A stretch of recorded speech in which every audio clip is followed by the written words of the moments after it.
গতকাল দুপুরে ধুন্ধুমার পরিস্থিতির পর গতকাল রাতে ফের উত্তপ্ত হয়ে ওঠে স্ট্র্যান্ড রোড চত্বর, অর্থাৎ সিইও দফতরের বাইরের ছবি। গতকাল রাতের ছবি আপনারা দেখতে পাচ্ছেন, যেখানে ফের পুলিশের সঙ্গে দফায় দফায় বচসায় জড়ান তৃণমূলপন্থী বিএলওরা। মূলত ফর্ম 6 জমা দেওয়া নিয়ে কিন্তু গন্ডগোলের সূত্রপাত। বিজেপির পক্ষ থেকে বস্তা বস্তা ফর্ম 6 জমা দেওয়া হচ্ছে নির্বাচন কমিশনের দপ্তরে এসে, এমনটাই কিন্তু অভিযোগে সরব হয়েছিলেন তৃণমূলপন্থী বিএলওরা। গতকাল দুপুরবেলা প্রায় 4 থেকে 5 ঘন্টা একেবারে তুমুল হট্টগোলের পরিস্থিতি তৈরি হয়। তারপর রাতেও বারবার কিন্তু উত্তপ্ত হয়ে ওঠে এই চত্বর। আর আজকে কড়া নিরাপত্তার বন্দোবস্ত রয়েছে সিইও দপ্তরের বাইরে। সরাসরি ছবি আপনাদের দেখাবো হিন্দল দিয়ে, আমাদের সঙ্গে এই মুহূর্তে রয়েছেন হিন্দল। একেবারে কুসুমিতা, তোমাকে বলে রাখি, আজ সকাল থেকেও কিন্তু যে চিত্রটা দেখা যাচ্ছে, আঁটো বন্দোবস্ত করা হয়েছে কলকাতা পুলিশের পক্ষ থেকে। তুমি দেখতেই পাচ্ছ এই যে গার্ডরেলগুলো রয়েছে, সেই গার্ডরেলগুলো কিন্তু শক্তপোক্তভাবে কিন্তু রীতিমতো দড়ি দিয়ে বাঁধা হচ্ছে। এখানে তোমাকে দেখাবো, তুমি দেখতে পাচ্ছ দড়ি দিয়ে বেঁধে কিন্তু রীতিমতো এই গার্ডরেলগুলোকে রাখা হচ্ছে। কেননা তুমি জানো, গতকাল যখন এই ঘটনার সূত্রপাত হয়, অর্থাৎ কিনা এই উত্তেজনার পরিস্থিতি তৈরি হয়, সেই পরিস্থিতিটা কিভাবে তৈরি হলো যে বিজেপি এবং তৃণমূলের মধ্যে কিন্তু একেবারে গণ্ডগোলের পর্যায়ে পৌঁছে যায় এবং পুলিশের সঙ্গে ধাক্কি গার্ডরেল তুলে ভেতরে ঢোকার চেষ্টা, এবং দুতরফেই কিন্তু পাল্টা স্লোগান, মারামারি পরিস্থিতি তৈরি হয়। তরুণকে বলবো যে ছবিটা দেখাতে। তুমি দেখতে পাচ্ছ এইদিকে বেশ কিছু সংখ্যক কেন্দ্রীয় বাহিনীর জওয়ানরা রয়েছেন, অর্থাৎ কিনা হেয়ার স্ট্রিটের দিক থেকে যে রাস্তাটা সিইও দফতরের মুখে যাচ্ছে, অর্থাৎ স্ট্যান্ড রোডের দিকে যাচ্ছে, তার আগে যে গার্ডরেল তৈরি করা হয়েছে সেখানে কেন্দ্রীয় বাহিনীর জওয়ানরা রয়েছেন। এবং তার পাশাপাশি তোমাকে দেখাবো এইখানে কিন্তু মহিদুল ইসলাম রয়েছেন। মহিদুল, আপনার সাথে এখন কথা বলবো যে কালকে আপনারা যেটা মূল অভিযোগ তুলেছেন, অভিযোগটা কি, আজকেও বা কেন এসছেন? দফায় দফায় গণ্ডগোল।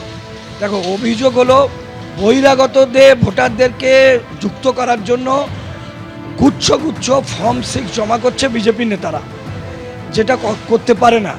একজন বিএলএ 2 সে 50টা দিনে 50টা ফর্ম 2 জমা করতে পারে, কিন্তু নির্বাচন কমিশন এখানে লজিক্যাল ডিসক্রিমিনেন্সি করে যেমন বৈধ ভোটারদের বাতিল করছে, সাধারণ নাগরিকদের হয়রান করছে, বিজেপি নির্বাচন কমিশন সেটিং করে প্রায় লক্ষাধিক ফর্ম 6 ভিতরে জমা আছে, যেটা সিও অফিসে আসার কথা নয়।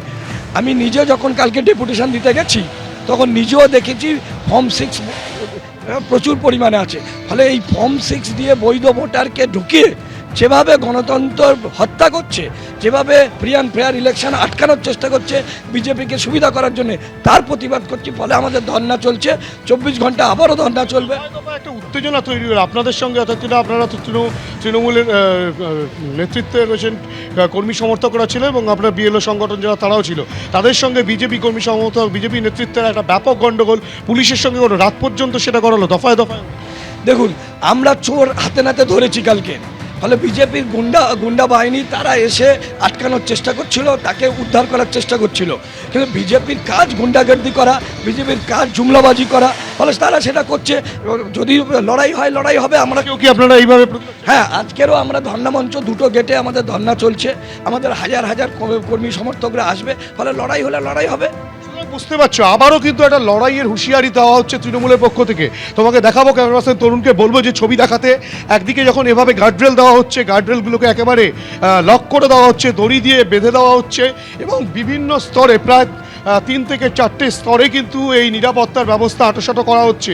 এবং এই যে সিইও দফতর, সেই সিইও দফতরের মূল গেটটা, যেই গেটের সামনে কিন্তু কালকে ধর্নায় বসেছিল এই তৃণমূলপন্থী বিএলও সংগঠনের যারা রয়েছেন তারা, এবং সেখানে কিন্তু উল্টো দিক থেকে বিজেপি কর্মী সমর্থকেরা তারাও আসেন, এবং তারাও কিন্তু রীতিমতো স্লোগান দিতে থাকেন, পাল্টা স্লোগান, এবং রীতিমতো রণক্ষেত্রের চেহারানায় সিইও দফতরের সামনেটা।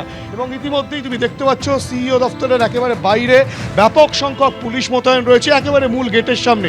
তার পাশাপাশি গোটা চত্বর জুড়ে হেয়ার স্ট্রিট যে রয়েছে, হেয়ার স্ট্রিটের সামনে, সিইও দফতরের গেটের সামনে, সেখানে কিন্তু একাধিক পুলিশ কর্মী রয়েছেন, সেন্ট্রাল ফোর্সের যারা রয়েছেন তারা প্রত্যেকে রয়েছেন, এবং পুলিশের উচ্চপদস্থ কর্তা রয়েছেন। এবং এই স্ট্যান্ড রোডের দিক থেকেও কিন্তু একই রকমভাবে আঁটোসাঁটো বন্দোবস্ত করা হয়েছে, পুলিশি প্রহরা রয়েছে। এবং এই যে গোটা রাস্তাটা একবার তরুণকে দেখাতে বলবো। তুমি দেখতে পাচ্ছ কতগুলো পর্যায়ে গার্ডরেল দিয়ে ব্যারিকেড তৈরি করা হয়েছে। কেননা গতকাল বিকেল দুপুর 2টো থেকে কিন্তু এই ঘটনার সূত্রপাত, বিকেল পর্যন্ত সেই দফায় দফায় উত্তেজনা ছড়ায় এবং শুভেন্দু অধিকারী গতকাল যখন বেরিয়ে যান তারপরেই কিন্তু উত্তেজনা সূত্রপাত। এই মহিদুল ইসলাম তিনি যেটা অভিযোগ করেছেন, তিনি এক ব্যক্তিকে ধরেছেন যিনি কিনা প্রায় 400টি ফর্ম 6 নিয়ে যাচ্ছিলেন, তেমনটাই অভিযোগ তাদের ছিল এবং এই অভিযোগকে কেন্দ্র করেই তাকে টানা হেঁচড়া পুলিশ কোনো ক্রমে তাকে উদ্ধার করে পাঠিয়ে দেয় এবং তারপরেই কিন্তু বিজেপি কর্মী সমর্থকরা চলে আসেন এবং তারপরে যেটা দেখা যায় যে বিজেপি এবং তৃণমূলের মধ্যে সংঘর্ষের পরিস্থিতি, সেই সংঘর্ষের পরিস্থিতি সামাল দিতে পরবর্তী ক্ষেত্রে কেন্দ্রীয় বাহিনীর জওয়ান পর্যন্ত এখানে আসে এবং পরিস্থিতি সামাল দেওয়ার চেষ্টা করে, কিন্তু বহুবার কিন্তু উত্তেজনা ছড়ায়, গার্ডরেল ভাঙার ঘটনা, পুলিশি লাঠিচার্জ, পুলিশের উচ্চপদস্থ কর্তারা তারা আসেন এবং পরিস্থিতি রাত পর্যন্ত গড়ায়। আজ সকাল থেকেও কিন্তু একটা হালকা হুঁশিয়ারি কিন্তু তৃণমূলের পক্ষ থেকে দেওয়া হচ্ছে যে যুদ্ধ করতে হলে যুদ্ধ তারা করবেন, অর্থাৎ কিনা আজও একটা গন্ডগোলের সম্ভাবনা, সেই এবং গতকাল পুলিশ কমিশনার তিনি এসে সিইওর সঙ্গে বৈঠকও করে গিয়েছেন, কড়া নিরাপত্তার বন্দোবস্ত করা হয়েছে, তবে আজও কিন্তু এলাকা উত্তপ্ত হতে পারে সেই সম্ভাবনা রয়েছে। তার কারণ 24 ঘন্টা ধরে আবারও ধর্ণা চলবে তৃণমূলপন্থী বিএলওরা, এমনটাই কিন্তু হুঁশিয়ারি দিচ্ছেন। গতকাল একেবারে 4 ঘন্টা ধরে রণক্ষেত্রের পরিস্থিতি তৈরি হয়েছিল। ঠিক কি ঘটেছিল সিইও দপ্তরের বাইরে দেখুন আরো একবার। বচসা থেকে শুরু, তারপর ধস্তাধস্তি, মারপিট, স্লোগান পাল্টা স্লোগান, ফেলে দেওয়া হলো একের পর এক মোটর বাইক, লাঠি চালালো পুলিশ, নামলো কেন্দ্রীয় বাহিনী। জনসাধারণের উদ্দেশ্যে বলা হচ্ছে এটা 144 এরিয়া, আপনারা দয়া করে জায়গাটা খালি করে দিন। ফর্ম 6 জমা দেওয়ার অভিযোগকে কেন্দ্র করে মঙ্গলবার এভাবেই স্ট্যান্ড রোডে সিও দপ্তরের বাইরে দফায় দফায় উত্তপ্ত হলো পরিস্থিতি। উত্তেজনা ছড়ানো সিইও দপ্তরের সামনে তৃণমূল এবং বিজেপির মধ্যে কিন্তু সংঘর্ষের পরিস্থিতি। কেন্দ্রীয় বাহিনীর জওয়ানরা তারা কিন্তু রীতিমতো নেমে পড়েছেন এবং ব্যাপক উত্তেজনা সিইও দপ্তরের সামনে। পুলিশ ব্যবস্থা গ্রহণ করে পরিস্থিতি সামাল দেওয়ার চেষ্টা চালালেও এখনো পর্যন্ত কিন্তু সেই উত্তপ্ত পরিস্থিতি তৈরি হয়ে রয়েছে। গোটা পরিস্থিতিতে সিইও দপ্তরের সামনে অগ্নিগর্ভ অবস্থা। ভোটার তালিকায় নাম তুলতে ফর্ম 6 জমা দিতে হয়। তৃণমূলপন্থী বিএলও অধিকার রক্ষা কমিটির দাবি, মঙ্গলবার শুভেন্দু অধিকারীরা বেরিয়ে যাবার পর এভাবেই কয়েকজন ব্যাগ ভর্তি ফর্ম 6 নিয়ে সিও দপ্তরে ঢোকেন। কিছুক্ষণ পর আরও একজনকে হাতে ফর্মের বান্ডিল নিয়ে ঢুকতে দেখা যায়। বলছি এটা কি আছে ফর্ম 6? ফর্ম 6 জমা দিয়ে বেরিয়ে আসার পরই একজনকে আটকান তৃণমূলপন্থী বিএলও অধিকার রক্ষা কমিটির সদস্যরা। প্রথমে তর্কাতর্কি, তারপর শুরু হয়ে যায় হাতাহাতি। একজন কি 4-7 জমা দিতে পারে? ছেড়ে দাও কেন? पता नहीं अचानक मार रहे हैं लोग। ये तो गणतंत्र का तो हत्या हो रहा है। जो आदमी का नाम कट गया है, डिलीट हो गया है, वो नाम के चढ़ा नहीं सकते, आवेदन नहीं कर सकते। এরপরে বিজেপির কর্মী সমর্থকরা ঘটনাস্থলে এসে বিক্ষোভ দেখাতে থাকেন। ছিলেন সদ্য কংগ্রেস ত্যাগী ও বিজেপি প্রার্থী সন্তোষ পাঠকও। খবর পেলাম যে এখানে খড়গপুরে কিছু বিজেপি কর্মীরা এসেছিল, তাকে টিএমসি বিএলওরা ওদের হাড় ফাড় ছিনতাই করেছে, নাকি মারামারি করেছে। এখানে কি করে বুঝলে 400 আছে, মিথ্যে অভিযোগ করছে ওরা। চলতে থাকে স্লোগান পাল্টা স্লোগান।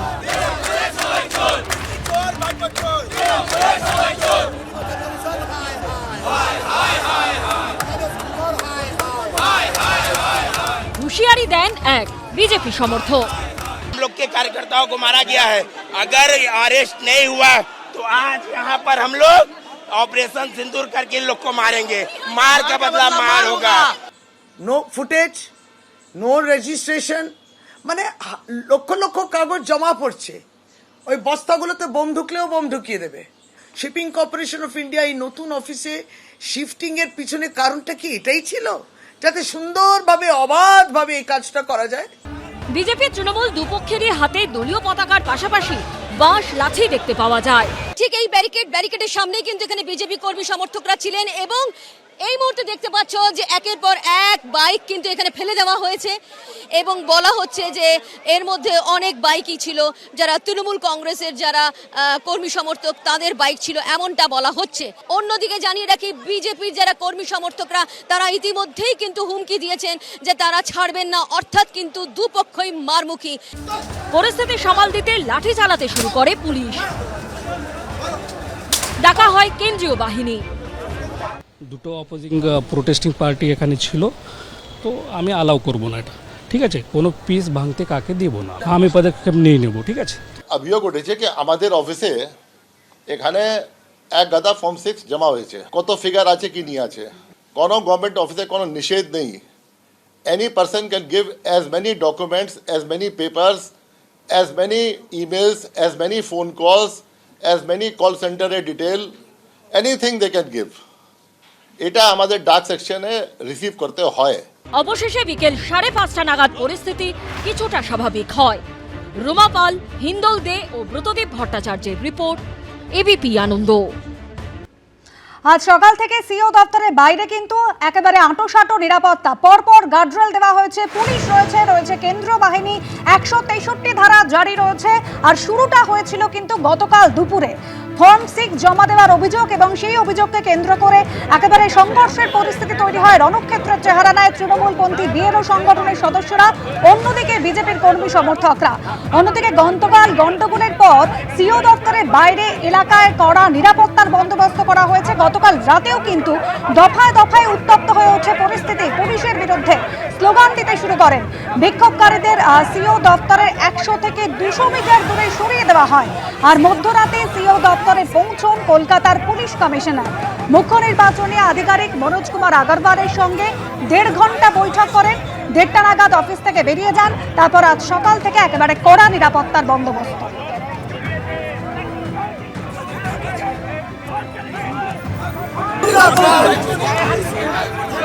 এবিপি আনন্দ, এগিয়ে থাকে, এগিয়ে রাখে।